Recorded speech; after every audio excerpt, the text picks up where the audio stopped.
اس لیے کسی کو تکلیف نہ دینا. ایک چیز کربلا میں جاؤ گے، مولا زیارت کا موقع نصیب کرے، کربلا میں جاؤ گے تو ایک چیز تمہیں دکھائی دے گی. کاندھے سے کاندھا گرا ہوگا لیکن گر نہیں رہا ہوگا. محسوس نہیں کیا آپ نے؟ کاندھے سے کاندھا گرا ہوگا، سارا راستہ گرا ہوتا ہے، کاندھے سے کاندھا گرا ہوتا ہے. بھیڑ کا ایک حصہ دوسرے حصے کو گرنے سے بچا رہا ہوگا. میں سوچ رہا کہ اگر شہر کا کاندھے سے کاندھا ٹکراتا ہے تو لوگ سے ٹکراتے ہیں اور کوئی ایک گرتا ہے اس پر پھر سب گر جاتے ہیں.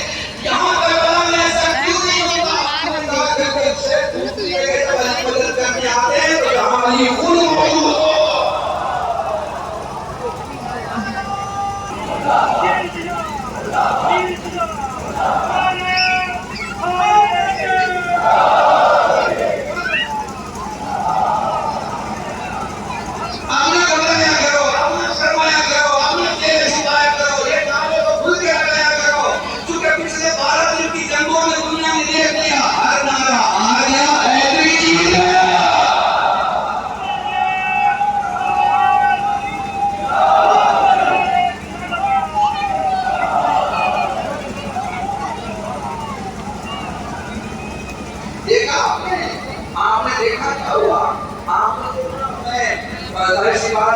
میں جو تقریر کر رہا ہوں مولا جانتے ہیں کہ مولا موجود ہیں، حسین موجود. حسین کائنات کی سب سے بڑی پرورٹی کا نام ہے. حسین کون ہے؟ حقانیت کا سرا ہے. حسین کون ہے؟ مستقل ارادہ ہے. حسین کون ہے؟ ایک مستقل ارادہ ہے. وہ جس کے گود میں اکبر سے لال بنا ہے، وہ جس کے گھر میں 72 چراغ. کسے کہتے ہیں حسین؟ حسین کے سفر عشق میں دنیا کو میں نے کن حالتوں میں دیکھا. میں نے عجیب حالتوں میں دنیا کو دیکھا. اگر میں نے دیکھا وہ حج رمضانی ہمارے یہاں ایک آرگنائزیشن ہے، علماء ہے، انہوں نے مجھے دعوت دیا اور کے بعد ان کے پروگرام میں لیا. 60 دنیا کے بڑے اردو زبان کے لیڈر موجود تھے. میں 6 لوگوں سے کا موقع ملا اور مجھے بھی 6 لوگوں میں موقع ملا اور مسائل کے خاص طور سے کام میں چاہتا ہوں کہ آپ سید جان آپ مسائل پر کے پروگرام کو یہاں کریں ایک اچھی یاد کے ساتھ. وہاں سب گفتگو کر رہے تھے. مجھ سے پوچھا گیا کہ کچھ بولیں گے اس سفر پہ. میں نے بولا میں کیا بولوں؟ میں تو ہندوستان کی اتنا یہ بول سکتا ہوں کم سے کم 150 سے 200 بلین ڈالر روپیہ ضائع خرچ کرتا ہے. اور جب کوئی پیسہ خرچ کرتا ہے نا تو وہ یہ چاہتا ہے کہ پیسہ خرچ کیا ہے اس کے بدلے میں جو اسے فیسلٹی ملے اس کو پوری طور پر اویل کرے. لیکن یہ صرف عاشق حسین ہے. پیسے والے کو دے دیتا ہے اور آنکھیں حسین دے دیتا ہے. آنکھیں حسین کو. تمہیں پتا ہے، تم نے لفظ سنا ہے، تم نے نشہ سنا ہے، تم نے خواہش سنی ہے، تم نے طلب سنا ہے، تم نے طلب کی آپ نے انتہا دیکھی ہی نہیں ہے. میں تمہیں دکھاتا ہوں. کربلا چلو. وہ جو ضائع کا ہاتھ ہوتا ہے نا، ضائع کا ہاتھ سری کی طرف جاتا ہوا، اس سے بڑی خواہش اس نے کبھی زندگی میں کی نہیں ہوتی ہے. بس ایک ہی خواہش ہوتی ہے کہ 40 تک انگلیاں پہنچ جائیں. ایک ہی خواہش ہوتی ہے. اس لمحے کو اگر محسوس کر رہے ہو، میری دعا ہے اگلے سال تم سب کے ہاتھ 40 تک پہنچ جائیں انشاءاللہ. حسین کے کربلا میں حسین کے قبر کے قریب 40 تک جو ہاتھ پہنچتا ہے تو ظاہر کرے کیا کرتا ہے؟ ماں کا ٹھکاتا ہے پھر اپنے رخسار رکھتا ہے. پر اسے معلوم نہیں کہ ایک طرف اس کا رخسار ہوتا ہے، دوسری طرف حسین کا رخسار ہوتا ہے. اللہ اکبر. میں بہت زیادہ نہیں کچھ تقابل کے لیے پیپر نہ مجمع ہے، سر دکھائی دے رہا ہے. میں بس اتنا کہنا چاہوں گا کہ اگر تلاوت تم نے گھر میں کی ہے تو تمہاری اور تمہاری نسلوں کا کوئی کچھ بگاڑ نہیں سکتا. اگر دل میں علی کی محبت رکھی ہے تو تمہاری اور تمہاری نسلوں کا کوئی کچھ نہیں بگاڑ سکتا. اور اگر دماغ میں تم نے حسین رکھا ہے تو تمہاری اور تمہاری نسلوں کا کوئی کچھ نہیں بگاڑ سکتا. ایک چیز کربلا سے بہت سیکھنے کو ملتی ہے، آخری چیز کا فرمان ہے، اور وہ کیا ہے کہ کوئی کسی کو تکلیف نہیں دیتا، کوئی کسی کو برا نہیں دیتا، کوئی کسی سے شکایت نہیں کرتا. شکایت کیوں نہیں کرتا جی؟ اس لیے کہ سب کا مقصد ہے. جیسے مجھے زیارت ملی ہے دوسرے کو زیارت ملی جائے، جیسے مجھے نماز کا موقع ملا ہے دوسرے کو نماز کا موقع مل جائے، جیسے مجھے چومنے کا موقع ملا ہے دوسرے کو چومنے کا موقع مل جائے. تو کربلا میں سب کچھ ہے. کربلا میں شکایت نہیں ہے. جہاں بھی تم شکایت دیکھو سمجھ جاؤ جہالت ہے، مگر جہاں تم دیکھو نہیں شکایت نہیں ایکسیپٹنس ہے، سمجھ جاؤ کہ حسین ہے، کیونکہ حسینیت ہر دوسرے آدمی کو چاہیے ہوتی ہے۔ اور ایک آخری بات اور یہیں سے، یہ میری بات نہیں ہے بھیا، سلام کر بھی پڑھنا ہے پروگرام میں، اور بات سے میں مزید پڑھ رہا ہوں، آپ سلام کر رہے ہیں اور انشاءاللہ شاید گورنر بہار جو ہے تبدیل کریں گے۔ شکایت نہیں ہے جیسے آپ کے پاس ہی امام کو نقل کر رہا ہوں اور یہیں سے سارے کر رہا ہوں۔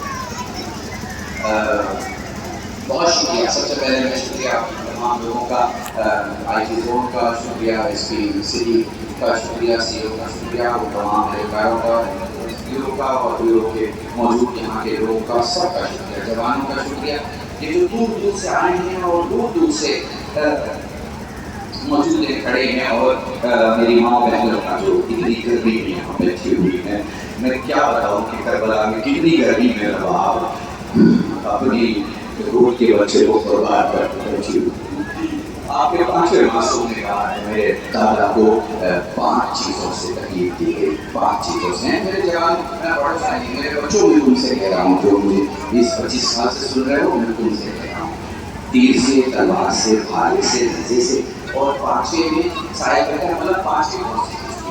آپ نے فرمایا بات، الفاظ، الفاظ، باتوں سے تکلیف دی گئی حسین کو بھی بنا کرنے دی گئی۔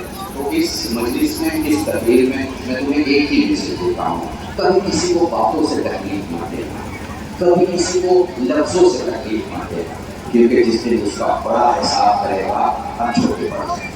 اس لیے یاد رکھنا، حسین علیہ السلام کو جو ماننے والا ہے اس کے لیے اس کی زبان بہت دیکھتی ہے، وہ دیکھتی باتوں میں اپنی زبان نہیں بولتا۔ چلو تو میں لے کے چلتا ہوں حسین کی طرف، کتنی نیاز ہے، کتنی پریشانی ہے، کتنی شہادتیں ہیں، ان میں کہاں علی اصغر کی شہادت، کہاں علی اکبر کی شہادت، کہاں قاسم کی شہادت۔ بڑے آرام سے پوچھ رہا ہے مولا سید سرکار سے، مولا تیرے پاپا کے لیے 70ویں منزل کون سی؟ کون سی منزل سب سے سخت؟ سوچ رہا تھا کہیں گے عباس کے بازو اٹھانا، اکبر کے سینے سے بچی کا پھل نکالنا، قاسم کے لاشوں کے ٹکڑوں کو اٹھانا، لیکن سجاد بڑی دیر رو کے فرماتے ہیں میرے پاپا کے لیے 70ویں منزل بھی علی اصغر کو گود میں لے کے کھڑا ہے۔ باپ کی آواز سے دیکھنا بلند ہو گئی۔ سید سجاد سے کسی نے پوچھا کیسے روئیں، کیسے روئیں؟ فرمایا آنسو کا وہ قطرہ جو آنکھوں سے باہر نہ آئے مومن کا، جو باہر آئے صالحین کا، جو داڑھی کے بال تک آئے انبیاء کا، جو سینے تک آئے ہم ایمان کا۔ اے مولا جس میں آواز بلند ہو جائے کہاں میری دادی فاطمہ سنائے، اس لیے سلام کو جب بھی رویا کرو بابا سے بلند ہو۔ جزاک اللہ، خدا تمہیں کوئی غم نہ دے سوائے تمہیں سے خوش ہو۔ میں کیسے بیان کروں اور میں کیسے بتاؤں، بس چند الفاظ میں بیان کر کے آگے بڑھ جاؤں گا۔ ابھی چند دن ہوئے ہیں، تم نے جناب سکینہ مسائل سنا ہوگا، ابھی 2 دن گزرے ہیں، تم نے علماء سے 40 کے مسائل سنے ہوں گے۔ میں تمہیں لے کے چلتا ہوں یہیں سے کربلا کے سفر کی طرف، انداز لگاؤ 11 محرم جب قافلہ نکلا ہوگا ایک بہن بھائی سے کیسے ملی ہوگی، سوچنا انداز لگانا، ایک بہن بھائی سے کیسے ملی ہوگی۔ جب قافلہ اور آگے بڑھا تو کوفے میں زینب کو جب یہ آواز سنائی کہ السلام علیکم یا بنت نبی اللہ، اے نبی کی بیٹی، سلام و سجاد کو دیکھ کے سوال کیا نار اس کوفے میں مجھے سلام کرنے والا ایک ہے بھی اماں، اوپر نظر کرے دارالامانت پر مسلم کا ساتھ۔ جزاکم اللہ کی سرائے کی کیا بلند ہو گئی۔ میں دھیرے دھیرے اس منزل پر لے کے چلتا ہوں، راستہ بڑا سخت، میں کیسے بتاؤں، بس مجھے تاریخ میں ملتا ہے، میں نے تاریخ میں عبداللہ محسوس کر کے نہ کر سکے، میں نے تاریخ میں سجاد کو کربلا میں کبھی کچھ ڈھونڈتے نہیں دیکھا، میں نے کربلا سے شام کے راستے میں سجاد کو کچھ ڈھونڈتے نہیں دیکھا، بس میں نے سید سجاد کو اگر کچھ ڈھونڈتے دیکھا تو وہ سائے کی جگہ تھی سکینہ کے لیے، سائے کی جگہ سکینہ کے لیے جب سجاد کو نہیں ملتی پھر سکینہ کا بستر وہاں بناتے جہاں اونٹ بیٹھا ہوتا، پھر اونٹ کی پیٹھ کے سائے میں جو تھوڑی سی ٹھنڈک ہوتی یا گرمی کم ہوتی وہاں خاک کا بستر بنا کے بہن کو کہتے سکینہ سو جا، کبھی بہنیں سوتی اٹھ کے کہتی بھیا کان کا زخم، پھر بائیں کروٹ لیتی اٹھ کے کہتی بھیا کان کا زخم۔ جزاکم اللہ، میں نے ہری پور میں یہ جملہ پڑھا تھا تمہاری خدمت میں پیش کر رہا ہوں۔ روتے روتے کہتی بھیا یہ شکایت نہیں کہ تماچے مارے جا رہے ہیں، بھیا یہ بھی شکایت نہیں کہ ظلم ہو رہا ہے، بھیا شکایت تو یہ ہے ظالم کے ہاتھ بڑے میرا چہرہ چھوڑا۔ جزاکم اللہ میرے عزیزان، چلو اس منزل پر لے کے جاتا ہوں، اس منزل پر جہاں زینب نے یہ جملہ بھی پہلے پڑھ دوں، 3 مقام ایسے ہیں جہاں زینب نے اپنے بابا کو مدد کے لیے پکارا۔ پہلی منزل کون سی ہے؟ شام غریبہ فکشف النقاب عن وجہ وإذا من المؤمنین، زینب کی آنکھوں نے دیکھا سوال چلتا رہا ہے، آگے بڑھتا جا رہا ہے، آگے بڑھتا جا رہا ہے، نقاب ہٹا، بیٹی نے باپ کا چہرہ دیکھا، ہونا تو یہ چاہیے تھا زینب آگے بڑھتی، بڑھ کے بابا کے سینے سے لگتی، پر تاریخ کے جملے زینب زمین پر بیٹھ کے کچھ ڈھونڈنے لگی۔ علی نے سوال کیا یہاں کہاں ڈھونڈ رہی ہو؟ بابا ہاتھ اٹھا کے سر پہ ڈال رہی ہوں کیونکہ کبھی تیرے سامنے بے پردہ نہیں آئی۔ جزاکم اللہ، جزاکم اللہ۔ دوسری منزل دربار میں جاتے وقت یا علی مدد کی پکار ہے، اور تیسری وہ منزل ہے جب زینب کو سید سجاد زندان میں دکھائی نہیں دیے، فرمانے لگی بابا مجھے میرا سجاد دکھائی نہیں دیتا۔ تھوڑی دیر کے بعد داڑھی کی خاک صاف کرتے سجاد زندان میں، سوال کیا میرے لال کہاں گئے تھے؟ پھوپھی اماں بابا کو دفن کرتے گیا تھا۔